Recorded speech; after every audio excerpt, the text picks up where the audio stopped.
대선 마지막 여론조사 전부 이재명 후보 민주당의 지지율이 급등했습니다. 오늘 리얼미터 조사 결과 민주당의 지지율은 3.3% 급등했고 국짐은 2.7% 하락했습니다. 한편 지난 22일부터 23일 조사 때보다 이재명 후보 지지도는 2.6%포인트 상승한 반면 김문수 후보 지지도는 0.8%포인트 개장수는 0.1%포인트 하락했습니다. 또한 양자 대결을 가정한 경우 이재명 후보 52.3%, 김문수 후보 41.7%로 나타났으며 이재명 후보와 개장수의 양자 대결을 가정했을 때의 지지율은 각각 50.6%와 36.7%로 나타났습니다. 그리고 지난 대선에서 정확도로 유명했던 KSOI 조사의 경우 역시나 리얼미터와 같은 흐름을 보이고 있으며 가장 놀라운 부분은 바로 여론조사 꽃입니다. 수치는 이렇게 변동이 없습니다. 거의 똑같고 돈을 많이 쓴 조사이기 때문에 지역별 조사는 상당히 합리적으로 나왔죠. 부울경도 저는 이게 맞다고 봅니다. 그런데 이재명 후보와 개장수 양자 대결에서 이준석이 이대남에서 70%의 지지율이 나옵니다. 이거는요 역으로 생각해야 합니다. 펜코, 춘천지 애들은 주둥이만 살았지 돈을 쓰거나 행동으로 나서지 않습니다. 실제 득표로 이어질 가능성은 매우 적다고 저는 생각합니다. 특히 어제 망언으로 각종 고소 고발을 통해 이준석의 지지율 상승세는 끊어졌다고 확신합니다. 그런데 이 부분에 대해서 왜 이렇게 나오는 것일까 뭔가 의심이 들었는데 제가 볼 때 이 분석이 가장 정확한 것 같습니다. 중요한 영상 보시고 이어가 보겠습니다. 단일화를 안 하겠다라는 의지를 보여주는 차원에서 특히 이제 누가 그걸 그렇게 집중적으로 얘기하는 비평가들은 별로 없긴 하거든요. 네. 아니, 선거비 보전 그것 때문에 단일화를 안 하는 사람이 어디 있어 말하자면. 방법이 많다는 거를 지난 대선 때 안철수가 보여준 바가 있습니다. 네. 안철수는 그러니까 투표 6일 전에 단일화를 했기 때문에 네. 원래대로라면 선거비 보전은 못 받아요. 당이 망해요. 그래서 어떻게 했습니까? 당대당 통합을 해줬어. 어차피 그 방법이 있다는 걸 누가 모르지 않아. 근데 굳이 지들이 나와가지고 우리 뭐 선거비 생각하면 오히려 단일화 못합니다 이런 얘기를 왜 하느냐? 단일화 압박을 겁나게 받고 있거든요. 그러니까 우리가 뭐 지난주에도 내내 말씀드렸지만 이준석의 정치적인 이익을 따져보면 네. 이거는 무조건 완주해야 돼요. 네. 내란 세력과는 적어도 다른 보수다라는 걸 보여주는 신호는 완주입니다. 그렇지. 확인을 해줘야 돼. 예. 그래서 내가 적어도 혼자만 싸워도 7, 8% 정도의 표를 들고 있는 정치인이다. 이 정도 정치 그렇게 많지 않습니다. 실제로 그걸 네. 확인할 수 있다면 굉장히 큰 종잣돈이 될 거기 때문에 어차피 저 당은 대선 끝나면 박살나고 깨질 거라서 그때 접수하려면 완주를 무조건 해야 된다. 이건 이제 상식적인 계산이에요. 그러니까 상식에 입각해서 비평하는 사람은 당연히 이준석은 완주다라고 생각을 하는데 네. 어제 오늘 주말을 지나면서 심상치 않은 얘기가 들리는 거야. 뭔가 좀 이상하다. 뭔가 이상하다. 이상하다는 이상하다. 말은 단일화의 기류가 너무 세게 보인다? 이게 뭐냐면 정치적 상식으로는 불가능한 일인데 예. 이준석이 계속 불안해하는 것 같은 조짐이 보인다.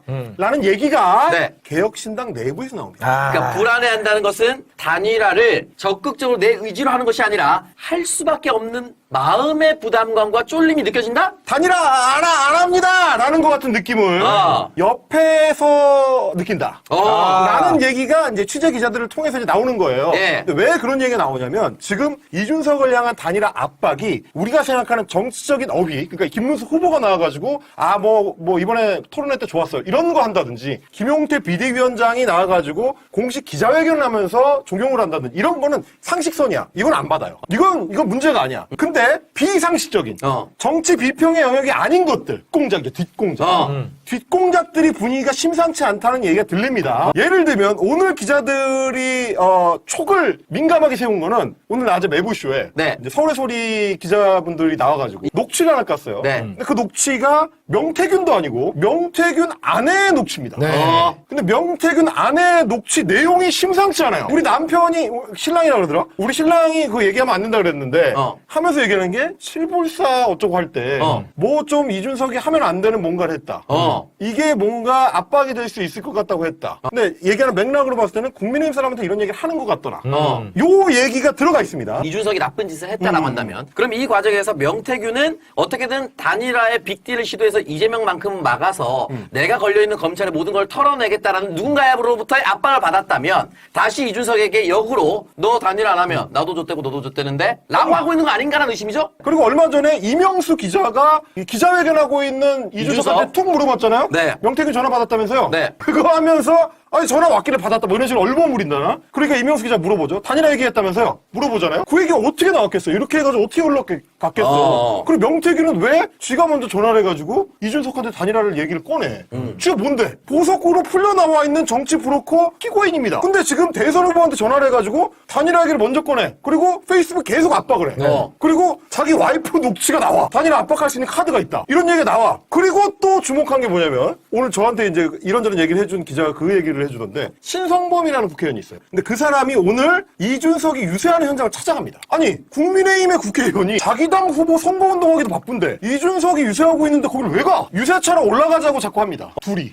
유세차로 같이 올라가자. 따로 들어가서 따로 얘기하자는 거야. 아니 자기가 무슨 뭐 특사 자격으로 공식적으로 온 것도 아니고. 근데 이 명태균 신성범 그리고 얼마 전에 함익병 선수 선대위원장이 네. 갑자기 자기 방송하다가 직위원 편들면서 아니 남자가 룬싸움 좀 갈 수 있지 50대 남자 다 가봤어 난리 쳤잖아요. 네. 올라갔더니 그때 우리가 뭐라고 했습니까? 이런 정도면 선대위원장 뭐가지 날라간다. 근데 이준석이 그 다음날 오히려 쉴드를 칩니다. 개인적으로 뭐 그럴 수 있지 뭐 이렇게 안 날라가. 함익병 신성범 명태균의 공통점이 뭐냐? 김종인이랑 통하는 사람들이에요. 뭔가 이거 뭔가 뭔지는 모르겠지만 뭔가가 돌아간다. 자, 혹시 네. 7불사의 추억이 홍매화가 아닐 수도 있다. 혹은 홍매화가 어떤 암시일 수도 있다.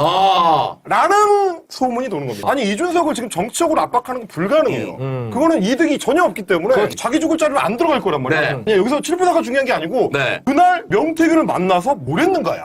그날 명태균을 만나서 커피 마시지 않았을 것 같다. 말하자면 명태균 같은 사람이 협박을 한다고 하면 그 소스가 뭘까? 나는 너무 네, 공감합니다. 오늘이 사실상 마지노선이긴 하지만 끝까지 이건 봐야 하긴 합니다. 물론 지금까지 상황을 보면 단일화 가능성은 이제 절반 아래로 떨어진 건 맞습니다. 국힘도 공식적으로 접촉할 국면은 이미 지났다고 오늘 발표했죠. 이제 관심을 끄는 건 이재명 후보의 실제 득표율입니다. 1987년 이후 과반 득표율은 2012년 당선된 박근혜가 51.55%로 유일했습니다. 최근 여론조사에 이재명 후보 지지도는 박근혜보다 훨씬 높습니다. 그렇다면 이번 대선에서 이재명 후보 득표율이 박근혜의 기록을 넘어설 가능성이 있습니다. 높은 득표율은 임기 초반 국정을 강하게 이끌어갈 수 있는 추진력으로 작용할 것입니다. 그리고 격차 역시 중요합니다. 대선 득표율 격차가 너무 크면 야당이 재구실할 수 없습니다. 역대 최소 득표율 격차는 지난 대선 때 0.73%포인트였습니다. 이재명 후보와 민주당이 대선 패배에도 무너지지 않은 이유입니다. 저는 성격이 급해서 그리고 이날을 3년을 기다렸기 때문에 사전투표 첫날에 기상과 동시에 투표를 하러 갈 것입니다. 여러분들은 어떻게 하실 생각입니까? 댓글로 소중한 의견 부탁드리며 원하면은 오늘도 최선을 다하겠습니다. 여러분 고맙습니다.